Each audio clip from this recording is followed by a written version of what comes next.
Welcome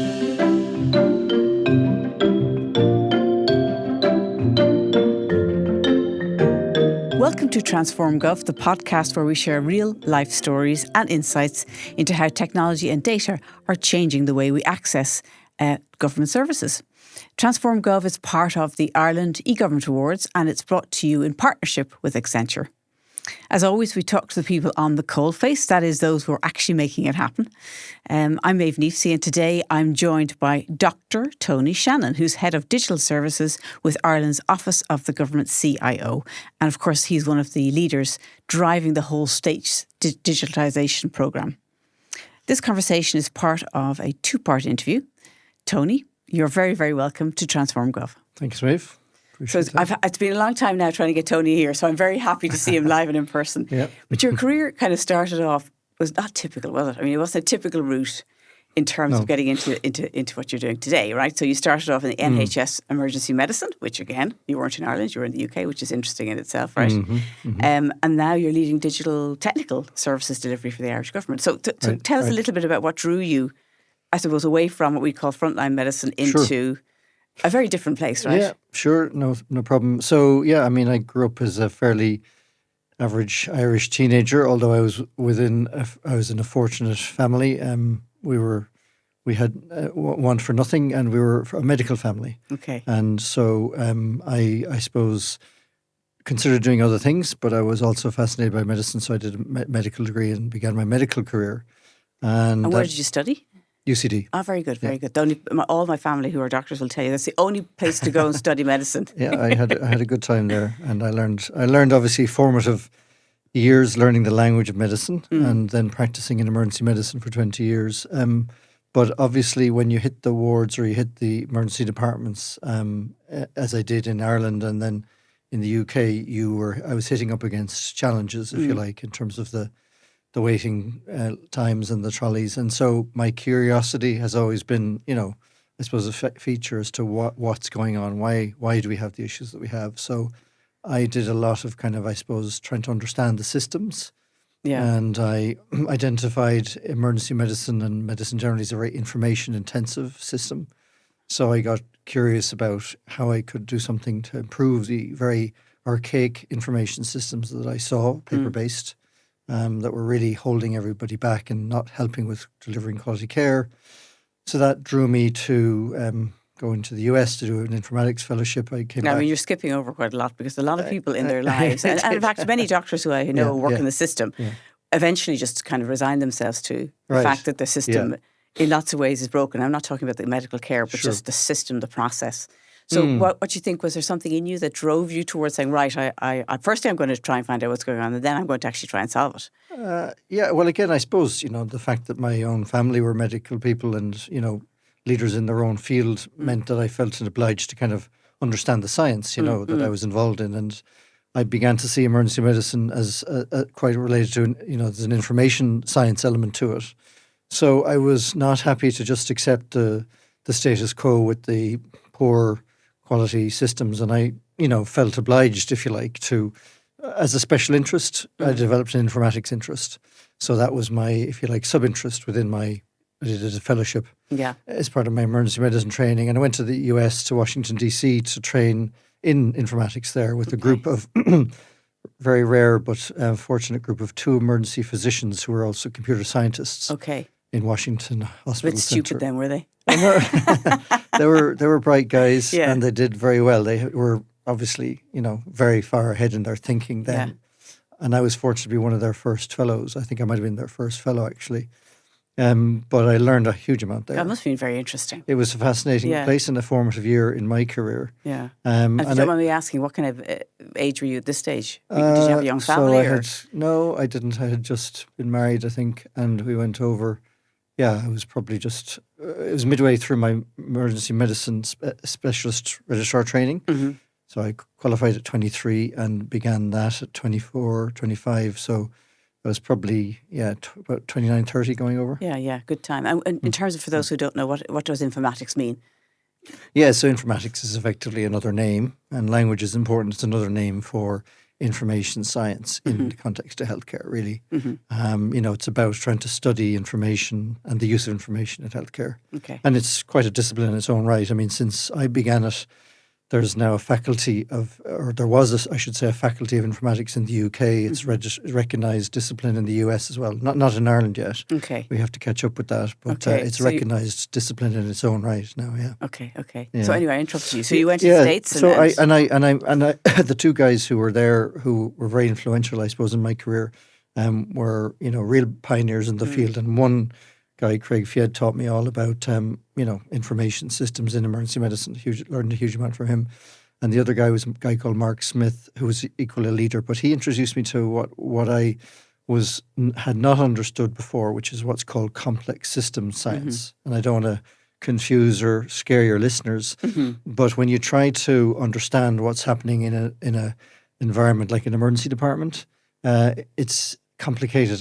Doesn't do it. I mean, there's so many layers. It's not a so complicated system. It's complex. Yeah. And the technical term is it's on the edge of chaos. Okay. So you learned about that as to the difference between complex systems and complicated systems. And actually the good thing is that it's all about patterns and pattern recognition. And if they say it takes about 1,000 and hours to be able to master a complicated discipline and about 5,000 hours to master a complex one. So those 5,000 hours, those 10,000 hours, those 5 years gives you a set of pattern recognition to allow you to manage the complexity. And, I could talk to you about the role of ABC in emergency medicine, which is about airway, breathing, circulation. You go into any emergency department in the world, that language will guide the team through dealing with the emergency. And so those kind of tips around, look, don't be scared by the complexity. Just try to look and learn and listen, and then patterns will emerge. Okay. He taught me that, and that again was hugely influential. And then I came back from that to finish my training in emergency medicine in the NHS while the NHS National Programme for IT was getting off the ground. Okay. So I guess I couldn't but put my hand up for that. That was a big multi-billion-pound programme that came out of a meeting with Tony Blair and Bill Gates in 10 Downing Street to digitise the NHS. Okay. Very exciting time. It was, and it looked like it had the potential to be very potentially disruptive, but there were also warning signs about how it was being done. Anyway, I got involved in that as part of a master's in IT management. And what were I the was warning doing. signs, sorry?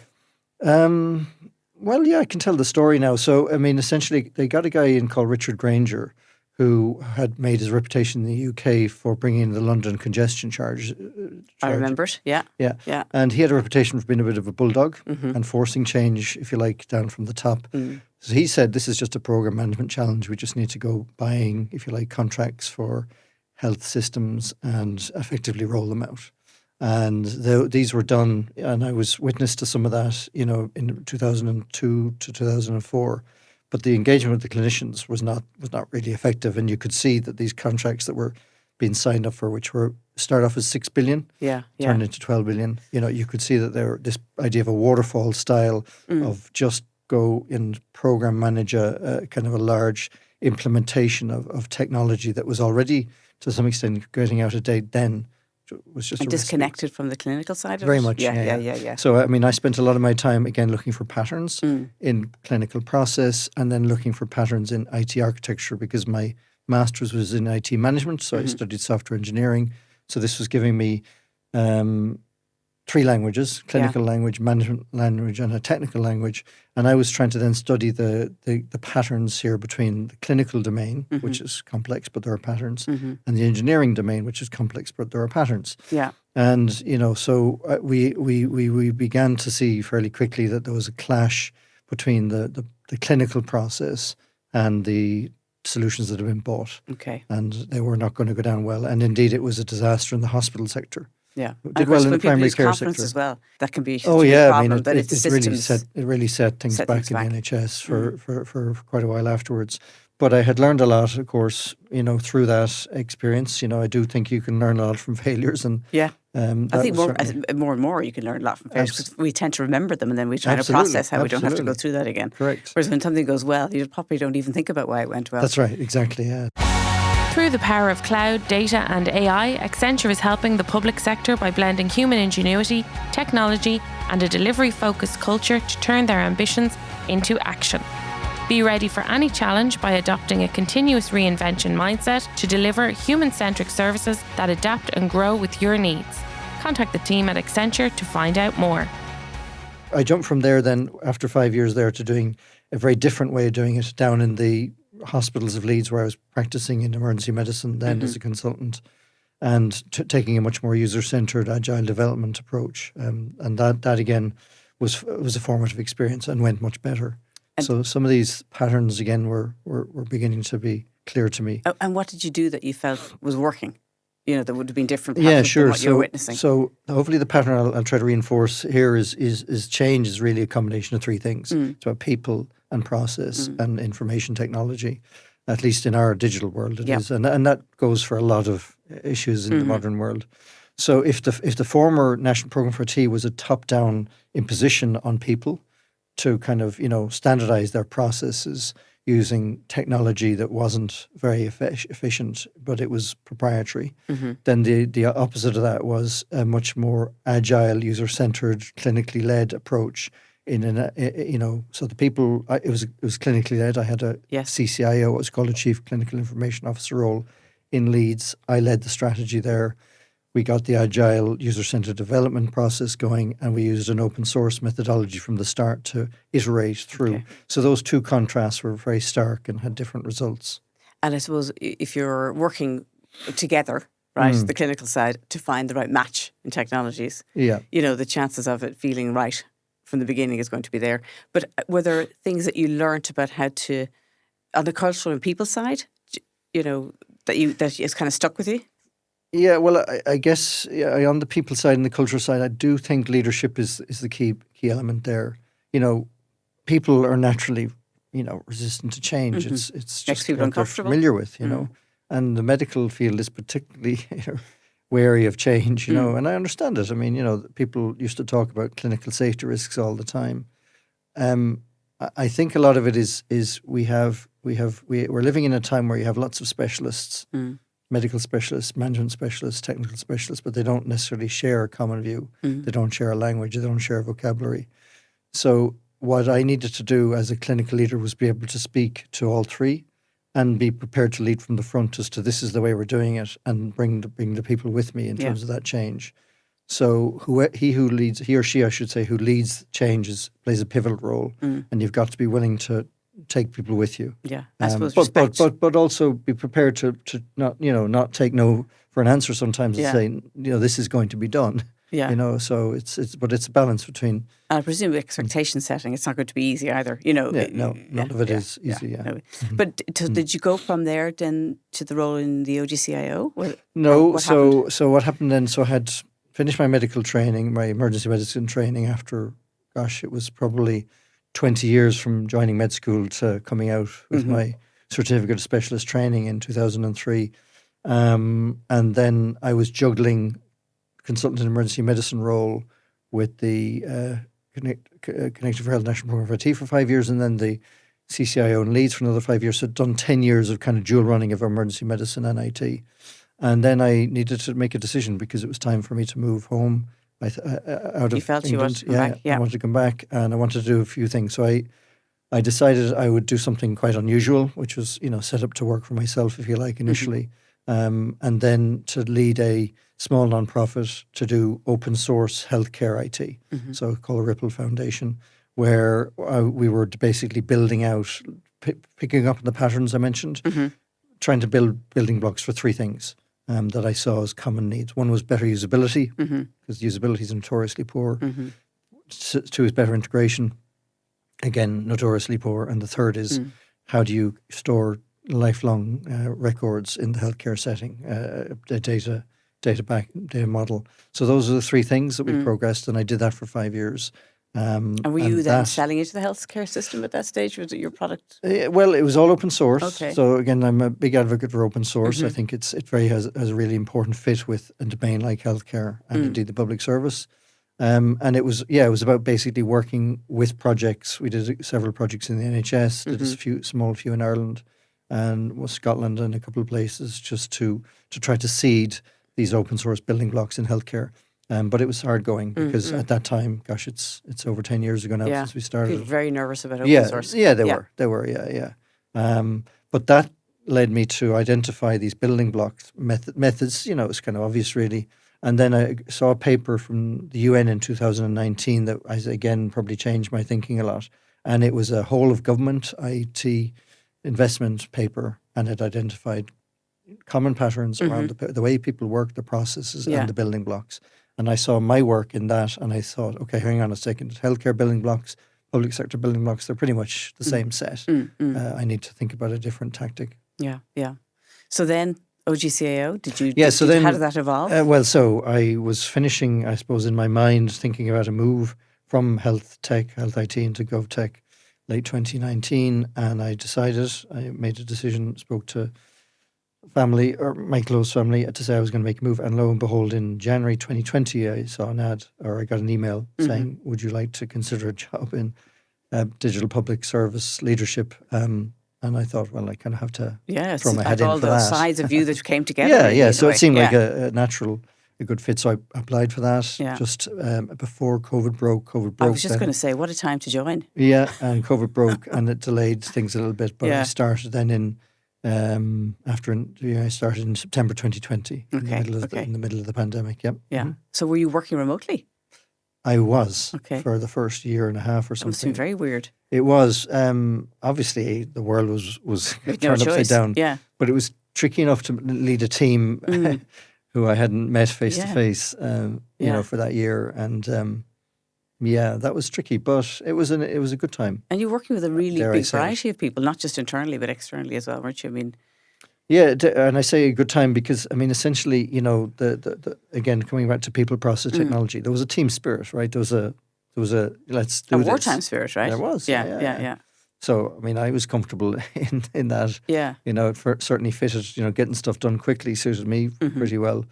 There was a much more agile process. Yes, it was much more kind of across the walls between government were much more fluid than they have come back to be since, I think.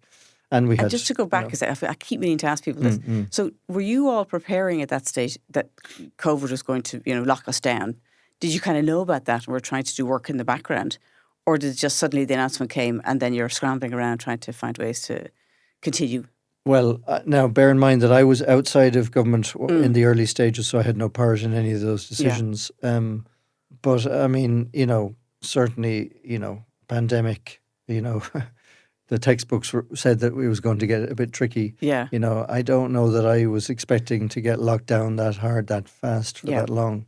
But certainly I remember before I joined, preparing a telehealth solution, because it was kind of clear to me that, you're going to have to shift to more remote delivery for some things. Yeah.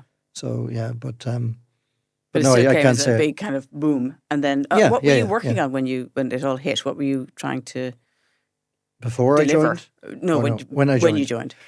Oh, well, I mean, very quickly there was two things, I guess, that were happening. I mean, the team that I took on had already done a lot of really important work before I came to set up gov.ie. The digital COVID tracker app had already been set up. But there was obviously a question as how we were going to reopen society, and digital credentials around a vaccination thing popped up pretty quickly as something that was likely going to help a lot. Yeah. So we began, I'd say, fairly shortly after I arrived, prototyping. I remember, with it by Christmas we had a prototype of what that would look like. And then we were getting ready to wonder how we deliver it. And then the European initiative came along in the spring. And we were told, we weren't sure whether we were go, no go for a little while. But then all of a sudden it was go with a couple of weeks to go. Yeah. And we had to launch that. But it was great. It was good because, there were things happening, right? And quickly. Absolutely, yeah. And obviously had a big impact. And do you think, because you kind of alluded to that, do we've lost some of that pace, have we, do you think? We have. I mean, it's all about relative risk for me. So, clearly the COVID pandemic changed what you call the risk appetite, and I think, I saw it in my medical, career in the front line. People are afraid to take risks. It can be very, and naturally so, but you have to be careful. But if you don't take risks and if you don't, address things can get worse. Yeah. So emergency medicine as a background was you had to make decisions quickly. There's a risk in a lot of them, but if you don't do something, things are going to get worse. Yes. I think we have a situation which is a similar parallel. You can talk to me about till the cows come home and the risk of doing, what we might be doing, but we have problems in public services, and we need to do something about them. And I think what's happened, unfortunately, is that COVID changed the risk appetite to move through the processes. I talk about people being more changed, the culture changed. The processes changed, if you like. To match the urgency, right? They did. Yeah. Became much more agile, much more, willing to take risks, and that yields success. And we've gone back to there's risks here now. We better slow down a bit. Too much time to think. I mean, do you think that didn't have to happen? No, it didn't. For me, it has been a frustration, if I'm honest. And I presume my colleagues will understand me when I say that I am frustrated that the fact that we have gone back to a more risk-averse culture, because the lessons were obvious and evident for us all to learn right there and then. But yes, I mean, slowly but surely, the risk-averse nature, I think, has come back into the process. Now, that's not to say that change isn't happening. Yes. The pace has certainly changed. Yes. But do you think we could speed things up again? I mean, I know it's people's fear of risk. I understand that. Right. But is there any way is it a cultural shift? What would you do to try and get people to be a little less risk-averse, I suppose? Yeah, I mean, I suppose, look, the first thing to do is acknowledge that it's natural for people to be aware of risk. And obviously, we're talking about change and management of change. And there are methods around change management that we need to be employing, I suppose, to bring people with us. So all of that good stuff needs to happen. But, the question is, to what extent are we, I suppose, accepting the status quo versus changing things? Even though there's no pandemic now, and I wouldn't want one again, I do think we're in a critical time. When I do present, I have been talking about a moment that matters and a decade that matters. Why do you feel now is a critical time? Well, if you think about it, great book, if you don't mind me recommending to everybody here, called Donut Economics by Kate Raworth. It's one of the most influential books that I've ever read, and helped reframe why economics as a science, needs to be refreshed. And I say that from within a department that is very obviously full of economic thinking. But it's about saying that we need to change the dial on how we measure things around people and planet. We know people are not happy in terms of there are issues with people's level of satisfaction with public services, I believe. And now there's evidence both ways, but I believe people want better public services. We know that they're increasingly frustrated with democracy. And wondering why are things taking so long to get things done in a democratic system. I think that's becoming increasingly evident. So there are issues in people, and what do we do to address people's genuine issues with the way states run services? And there are issues with our planet. I mean, need I say about macro issues? Yeah. Need I mention 2030 and our climate targets, etc. So people have issues that we need to address. We need to do better public services, and we need to do better for the planet. And that's like in this decade. Now we can say we'll leave it. It's too risky to change. I go back to my earlier point. If we don't change things around now, things are going to get worse. Yeah. And how much worse do you want them to get? Absolutely. And I mean, I suppose in Ireland we're lucky in the sense that people's trust in government is there, but at the same time, people's trust can change very quickly. Yeah, and when there's a lot of feeling and noise around in other countries around you, it can feed that. And if we don't, and why do people trust us? Transparency obviously is one of them, but the other one is responding. So I agree with you. It's an important time, right? I think so. I believe so. Yeah. And so, in that context, what are your priorities? What do you in what you can control? Sure. Yeah. Well, I think the best way to explain what we're trying to do is through what's known as our Better Public Services strategy. The department I'm based in, knows deeper. Leads on, which is a really good strategy in many ways for how do you improve things like digital services is one pillar. Yeah. Evidence-based data for policymaking is another pillar, and workforce of the future is another pillar. Again, it's kind of people, process, and information technology in there. So that's there. That's now led to a series of conversations how we then deliver on that, because I'm very keen on policy needing to lead to delivery. Yeah. So out of that has been an approach informed by good practice elsewhere in the world around what's called a life event strategy. Yes. So we're not looking after the needs of the individual organisations. We're saying, what do people that we serve need? And what do they need from cradle to grave, from birth to death? Because that's when people come to the public service with a need. Yes. And at the moment, they're getting a fairly siloed, organisational-centric service, I would suggest, that I don't think is good enough. So we need to do better. So the life events approach has been pioneered elsewhere, places like Singapore and Finland. And we're not the first, but we're one of the first in Europe to do that. And then I think that gives us a route to improving that. And we are tackling that now after quite a couple of years of kind of deliberating how we might do it. We're now set up to tackle some of those life events in 2026 as part of a Digital Service 2030 plan. Yes. This has been such an insightful conversation. So we asked Tony to stay on and we'll continue the conversation and make it into part 2. But for now, I want to thank Tony for sharing his own experience and, of course, how his team are helping to deliver the Digital Government Transformation Programme. So don't miss part 2 with Tony Shannon, which will be the next episode of Transform Gov. But before I go, I want to thank the studio team behind Transform Gov, which is studio manager Peter Rice, video editor Neil Horner, sound engineer and videographer Richard Ryan, and thank you for listening to Transform Gov. I'll see you on the next episode.